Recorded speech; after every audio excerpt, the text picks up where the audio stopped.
I felt dirty, bad. I was scared. I felt like I needed to earn people's love. I felt that I didn't deserve things. Mary Ann Otley grew up in Southern Illinois, where she attended Catholic school. Over the course of one summer, she was sexually abused by several people close to her. It was a summer between my 8th and 9th grade year. My dentist abused me. My boyfriend forced himself on me, and then I was abused by my dad. When my dad abused me that night, that was the game changer. I was just a normal kid one day. The next day, I was in the twilight zone. The event left emotional scars and caused her to question her faith in God. And I heard a voice that said, "You must really be bad for something like this to happen to you." And I thought the only person that could have seen what just happened to me is God. So I thought God was telling me that I was bad. It's very confusing, it's terrorizing, traumatizing, and all of a sudden, shame comes in. And it's like a blanket. Mary Ann went into a deep depression. Sex is so powerful, and when you're young, you feel the violation.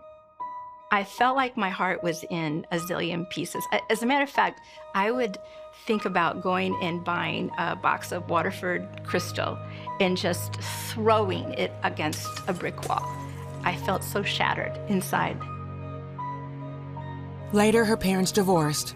They agreed that Mary Ann would spend weekends with her father. Finally, she told her mother what was happening. My dad was waiting in the car for me, and I said, "Mom, I can't go. He has been touching me, and he's been coming to me at night," and she believed me. That's when I stopped staying at my dad's. She later moved to Chicago to live with a relative to get a fresh start.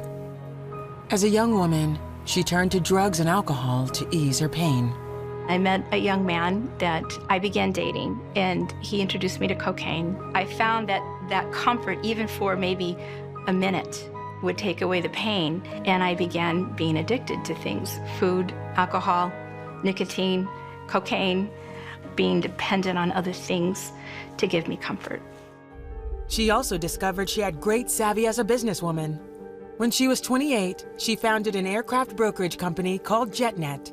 I felt like I have to get control of my life. I have to figure out how life works. And what I want to do is I want to own my own company.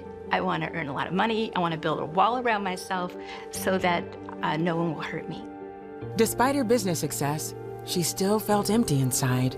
After selling her interest in JetNet, she moved to St. Louis. One night, she was having dinner with a client. And he said, "Well, what are your thoughts about Jesus?" And I'm like, "I tried Jesus when I was a young girl. He doesn't work." And he's like, "Love doesn't work for you." And I'm like, "Well, what does love have to do with Jesus?" And he said, "Jesus has everything to do with love. And I don't know who hurt you, but it wasn't him. And if you run from him, you're running from your only source of healing." And I told him, "Okay, I'll try him." That man would later become Mary Ann's husband. They had a son and attended church together, but Mary Ann still struggled with trust issues. I'm scrubbing the dishes, and I have this internal rant with God. And I told him, "Listen, I want to believe that your son is God. But everyone tells me in order to do that, all I have to do is trust."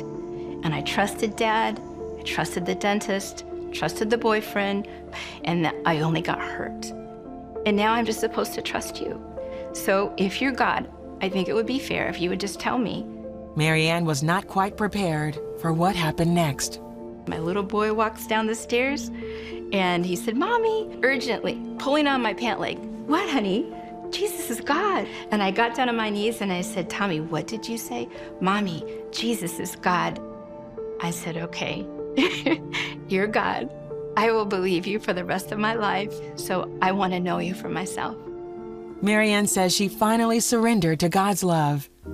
Later, while praying, she saw a vision of Jesus and his love for her.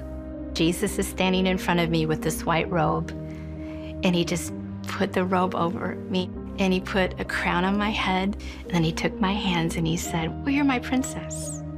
And I just sobbed and cried. All the shame, the guilt, the fear, I just cried out, and he just clothed me.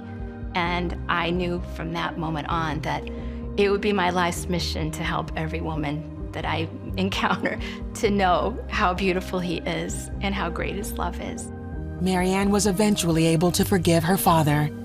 She asked him for a meeting, and he reluctantly agreed.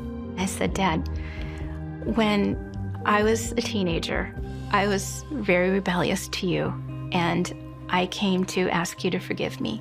And he said, oh, no. And my dad got on his knees. He said, no, Mimi, I'm the one who needs to ask you to forgive me. And he held me, and we just cried and cried.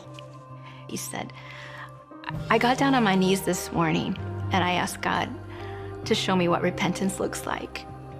And then you walked in the door.